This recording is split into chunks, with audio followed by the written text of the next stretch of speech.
चालू करायचं.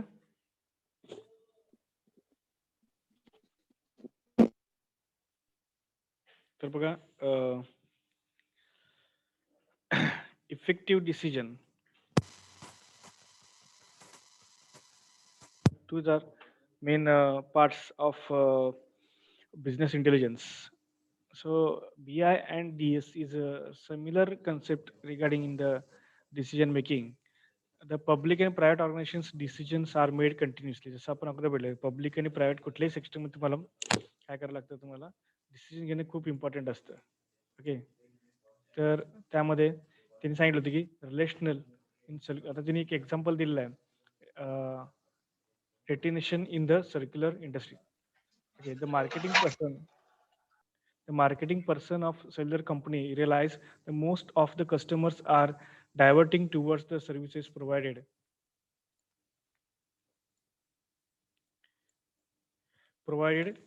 towards service provided due to the better option and low cost. It is critical for the company as it will reduce the number of customer which affects the business. म्हणजे काय झालेलं आहे, जसं telephone कंपनीमध्ये तुम्ही बघितलं आहे की जसं जिओ वगैरे आले, त्यामुळे काय झालं, कस्टमरचे काय झाले, ते कन्वर्ट झालेले आहेत दुसऱ्या सर्व्हिस प्रोव्हायडरकडे. बरोबर आहे, मग तो प्रॉब्लेम त्याचा क्रिएट झाला. So company manager can decide the conduct the customer retention campaigning. ठीक आहे, मग कंपनीने काय डिसाईड, कंपनी मॅनेजरने काय डिसाईड केलं की आपण काय करू, कस्टमरची आपण एक मीटिंग घेऊ किंवा रोटेशन स्ट्रॅटेजी ठरवू की त्याच्या पॉईंट ऑफ व्ह्यूने आपल्याला कस्टमर टिकून आपल्याकडे टिकून राहतील, which will help of the campaigning. They can select the best target group which will maximise the customer rotation. This will be help them in a business growth. म्हणजे business ग्रोथसाठी काय करतील, उपयोगाला येतील. म्हणजे कंपनी बंद व्हायच्या अगोदरच त्यांनी वेळेतच त्यांनी काय केलं, डिसिजन घेतलं आणि त्याच्यानुसार काय करण्यात आलं, ते पॉलिसीज ठरवले. कारण का त्यांच्याकडे डेटा होता, डेटावरून त्यांनी काय केलं, ते अनालाइज करून डिसिजन घेतलं. The main purpose of business engineering system is to provide skill worker with tools and methodologies that allows them to make effective and timely decision. त्यांनी काय केलं, मेन बीआयचा मेन पर्पजच काय की त्यांनी काय केलं, स्किल वर्कर प्रोव्हाइड केले with tools and methodologies that are, मग काही मेथड्स अप्लाय केले की त्याचा सगळ्याचा म्हणजे एक तर स्किलफुल वर्कर, त्यांच्यासोबत टूल्स दिले आणि काय त्या टूल्स सोबत काही इफेक्टिव्ह मेथड्स दिले. ह्या सगळ्याचा उपयोग करून त्यांनी काय केलं, एक टीम बनवली आणि ते काय करणार आहे, त्यांना एक इफेक्टिव्ह आणि टाइमली डिसिजन घेण्यासाठी काय करतील, उपयोग येतील. मग त्यामुळे इफेक्टिव्ह डिसिजन म्हणजे काय, the application of strict analyst. ठीक आहे, sticker analytical methods allows decision makers to rely on the information and knowledge which will more dependable. म्हणजे तुम्ही अशा पद्धतीचं तुम्हाला डेटा, इन्फॉर्मेशन आणि नॉलेज तयार करून द्या की ज्याच्यावरती तुम्ही डिपेंड राहून काय करू शकता, डिसिजन घेऊ शकता, इफेक्टिव्ह डिसिजन घेऊ शकता, correct accurate decision provide, accurate data ते प्रोव्हाइड करून तुम्हाला देतील, रिझल्ट तयार करून देतील, नॉलेज तयार करून देतील. As a result, they are able to make better decision and formulate an action plan that allow their objectives to be reached in the more effective way. म्हणजे तुमच्याकडे काही असं प्लॅनिंग ऑलरेडी तयार असेल, म्हणजे तुमच्याकडे डेटा असेल आणि तुमच्याकडे इन्फॉर्मेशन असेल, तर डिपेंडिंग ऑन दॅट इन्फॉर्मेशन तुम्ही काय करणार आहे, एक स्ट्रॅटेजी ठरवणार आहे, प्लॅन ठरवणार आहे. आणि तुमच्याकडे प्रॉपर डेटा असेल तर तुम्ही प्रॉपरली डिसिजन घेऊन आणि तुमचं प्लॅन ठरवून तुम्ही तुमचे ठरलेले ऑब्जेक्टिव्ह काय करणार, तुम्ही अचीव्ह करणार आहे. Turning to formal analytical methods forces decision makers to describe both the criteria for accessing alternative choices and the mechanism regulates the problem under the investigation. मग turning the form of analytical methods, वेगवेगळ्या पद्धतीच्या methods तुम्ही apply करणार आहे आणि त्याचा use करून तुम्ही काय करणार, एक बेटर डिसिजन कसं घेता याचा प्रयत्न करणार आहे. Further more the ensuing the observation and through the lead to better awareness and knowledge of unhidden logic of decision making process. Okay, then timely decisions म्हणजे काय, the enterprise operate in economic environments categorized by the growing levels of competition and high domains. As a consequence, the ability to rapidly react to the action and competitors and newly market conditions and critical factors in success are even सरळी commonly. ठीक आहे, company म्हणजे कसं आहे की जसं market change होतं, कळलं का, मार्केट चेंज होतं, हे मार्केट चेंज तुम्हाला कळले पाहिजेत. आणि वेळेवर कळले पाहिजे. म्हणजे दुसरा कोण मार्केटमध्ये कॉम्पिटिटर यायच्या अगोदर आपण कंपनी म्हणजे कॉम्पिटिशनमध्ये कोणी यायच्या अगोदर आपण ते काय केलं पाहिजे, कंपनी इस्टॅब्लिश केली पाहिजे आणि काय केलं पाहिजे ते आपण आपलं प्रॉडक्ट काय केलं पाहिजे, लॉन्च केलं पाहिजे.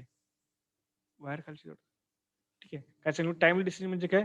योग्य वेळेला तुम्हाला डिसिजन घेता आलं पाहिजे. म्हणजे सपोज आता काय केलं, आता ऑलरेडी 5G आलेला आहे.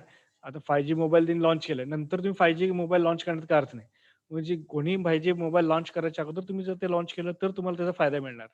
लक्षात घ्या. ती रेंज तुम्हाला किंवा ते फॅसिलिटी तुम्ही दिली तर. म्हणजे दुसरा कोणी कंपनी म्हणजे मार्केटमध्ये यायच्या अगोदर तुम्ही मार्केटमध्ये आलात, तर तुम्हाला कॉम्पिटिशन कमी होणार आहे. नसेल तर तुम्ही ऑलरेडी तिथं कंपनी काही माइलस्टोन कंपनीज तिथं अवेलेबल आहेत. आता तुम्ही स्वतःचं लोकल ब्रँड तुम्ही घेऊन जर स्मार्टफोनचं गेला, तर तुम्ही कॉम्पिटिशनमध्ये टिकणार आहात का? नाहीये. जर त्याच्यापेक्षा वेगळं तुम्ही काहीतरी घेऊन मार्केटमध्ये गेलात, तर तुम्ही जे जे कोणी आणलंच नाहीये, ते जर तुम्ही मार्केटमध्ये दिला, तर तुम्ही काय होणार आहे मार्केटमध्ये टिकणार आहे. जसं Nokiaने केलं, तर टाईमली डिसिजन्स हे Nokiaवरती खूप सूट होतं. कारण का Nokiaने वेळेस शहाणा न होता, जर वेळेस शहाणे झाले असते, तर ते मार्केटमध्ये अजून टिकून राहिले असते. पण त्यांनी काय झालं त्यांचं काय झालं, की ते असंच चालढकल करत गेले. मार्केटचा स्टडी केला नाही, मार्केटच्या रिक्वायरमेंटचा अभ्यास केला नाही आणि त्यामुळे काय केलं ते फेल गेले. मग ज्यावेळी त्यांना ते स्मार्टफोनमध्ये कन्व्हर्ट व्हायचं होतं किंवा स्मार्टफोन लॉन्च करताना त्यांनी केलंच नाहीये. बेसिक फोनवरतीच ते टिकून राहिले आणि मल्टीमीडिया फोन्स तयार करण्याच्या मागावर लागले. त्यामुळे त्यांना काय झालं, ते स्कोप मिळाला नाहीये. पाहिजे स्कोप आणि जेव्हा त्यांना अक्कल केव्हा आली, जेव्हा मार्केट खूप पुढे गेलं. Samsung वगैरे बरेचसे कंपनी जेव्हा मार्केटमध्ये आले स्मार्टफोनच्या, ठीक आहे. म्हणजे 10 ते 12 वर्ष म्हणजे थोडक्यात Nokia कंपनी ही बुडलीच होती. तर 10 ते 12 वर्षानंतर त्यांना ते जागे झाले आणि नंतर त्यांना कळलं, की बाबा आपल्याला स्मार्टफोन काय करायला तर डेव्हलप करायला पाहिजे होतं आणि आपली स्ट्रॅटेजी बदलायला पाहिजे होती. म्हणजे जे काही तुम्ही डिसिजन घेता ते वेळेवर घ्यायला पाहिजे. शेवटी डिसिजन घेऊन उपयोग नाहीये, लक्षात घ्या. जेव्हा सगळे जॉब निघून गेले आणि जॉबला इंटरव्ह्यू संपल्यानंतर तुम्ही जर इंटरव्ह्यूची तयारी करायला लागला, तर त्यात काही उपयोग नाही इंटरव्ह्यू व्हायच्या अगोदर तुम्ही काय केलं पाहिजे, स्टडी केला पाहिजे, त्याचं प्रिपरेशन केलं पाहिजे. त्या टायमिंगला तुमचं सगळं प्रिपरेशन झालं पाहिजे. इंटरव्ह्यू झाल्यानंतर तुम्ही प्रिपरेशन करतो किंवा एक्झाम झाल्यानंतर मी अभ्यास करतो म्हणून चालणार नाहीये.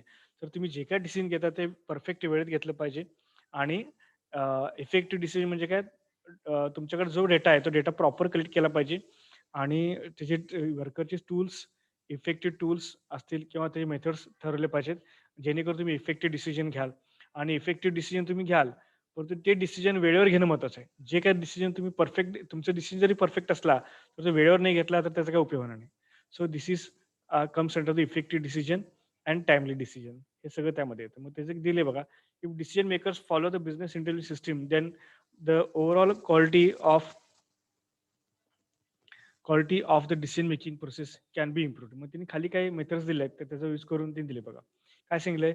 The figure shows the benefits provide to organizations which can draw from the adoption of business intelligence system when they face problem. Decision makers can ask themselves a group of questions on the basis of that they can make a analytic analysis based on it. म्हणजे काय दिले त्यांनी? Business जे काही त्यांनी adopt म्हणजे जे काही डिसिजन त्यांनी घेतलेले आहेत, प्रोसिजर अडॉप्ट केलेली आहे, ठीक आहे. जे प्रॉब्लेम्स झालेले आहेत, ते प्रॉब्लेम्स कशामुळे झाले, काय झाले ते स्वतःलाच विचारलं पाहिजेत. मग ते कुठले-कुठले क्वेशन्स विचारले पाहिजेत आणि ते कसं फॉलो केलं पाहिजे प्रोसिजर ते त्या डायग्राममध्ये दिलेलं आहे. पहा एनालिसिस अँड द क्वेशन्स. तुम्ही डेटा एनालिसिस करा आणि क्वेशन्स विचारा स्वतःला आणि त्याच्यावर डिसिजन घ्या. त्याचे अल्टरनेटिव्हज कुठले-कुठले आहेत ते बघा. अल्टरनेटिव्ह ॲक्शन्स काय-काय आहेत, मग तुम्ही काय करा डिसिजन घ्या. Analyse and questions. एनालिसिस करा आणि स्वतःला क्वेशन विचारा आणि त्याच्यावर अल्टरनेटिव्ह क्वेशन्स, ॲक्शन्स तुम्ही तयार करा आणि नंतर काय करा बिझनेस इंटेलिजन्सचे मेथड्स अप्लाय करा आणि नंतर डिसिजन घ्या. हे केलं तर काय होईल तुम्हाला mainly alternatives considered more accurate conclusions and effective and timely decisions. म्हणजे तुम्ही अल्टरनेटिव्हज तुमच्याकडे चांगले मिळतील. तुम्ही ॲक्युरेट डेटा डिसिजन घेऊ शकाल. ठीक आहे आणि ॲक्युरेट कन्क्लुजन मिळालं आणि हे सगळं केल्यानंतर तुम्ही इफेक्टिव्ह अँड टाईमली डिसिजन काय कराल तुम्ही घ्याल. So this is are the benefits of business intelligence systems. हे काय बिझनेस इंटेलिजन्स सिस्टमचे काय तुमच्याकडे बेनिफिट्स अवेलेबल आहेत. So therefore, we can say that it is effective and advantageous to use the business intelligence system for making the decisions. As we saw that a big amount of data we can store into the system of public and private organization.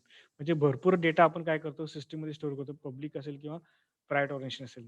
This data can be from internal transactions of administrative or logistical and commercial nature and some from the external source. म्हणजे जे काही data आहे तो आपण जे काही internal transaction त्यांच्याकडून किंवा ॲडमिनिस्ट्रेटिव्ह कडून किंवा लॉजिकल अनालिस्ट कडून हे सगळं डेटा आपण काय किंवा एक्सटर्नल सोर्स कडून डेटा घेतो आणि ते स्टोअर करतो.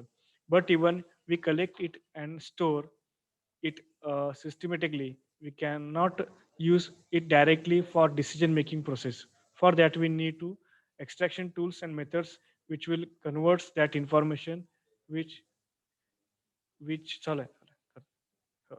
which can be used for decision makings. म्हणजे जे काही तुम्ही डेटा कलेक्ट करता प्रॉपरली तयार करून तुम्ही काय करू शकता ते फक्त त्याच्यावर डिसिजन घेऊ शकत नाही तर ते सायंटिफिक रित्या तुम्हाला ते प्रिपेअर केलं पाहिजे तयार करून तुम्ही ते काय केलं पाहिजे यूज केलं पाहिजे. So that using that you can take a timely and effective decision for the organisation. Okay. तर this is all about the business intelligence introduction. मग आपण बघितलं होतं की बिझनेस इंटेलिजन्स म्हणजे काय एका वाक्यात सांगायचं म्हणजे काय की बिझनेस इफेक्टिव्ह म्हणजे प्रॉपर बिझनेस करण्यासाठी म्हणजे बिझनेसची ग्रोथ करण्यासाठी तुम्हाला जे काय टेक्निकल इंटेलिजन्स लागेल त्या गोष्टीच आपण काय म्हणतो बिझनेस इंटेलिजन्स. मग त्यासाठी कुठले स्टॅटिस्टिक्स वापरायचे, कुठले मॅथमॅटिकल टूल्स वापरायचे, कसं करायचं काय, हे सगळ्या गोष्टी तुम्ही या बिझनेस इंटेलिजन्स सब्जेक्टमध्ये काय होणार तुम्ही शिकणार आहात. ओके.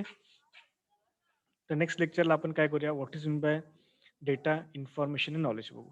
ठीक आहे. आजच्या पुरतं आपण थांबू. मला एक मीटिंग आहे. ठीक आहे. तर उरलेले इन्फॉर्मेशन आपण नेक्स्ट लेक्चरला बघू. थँक्यू.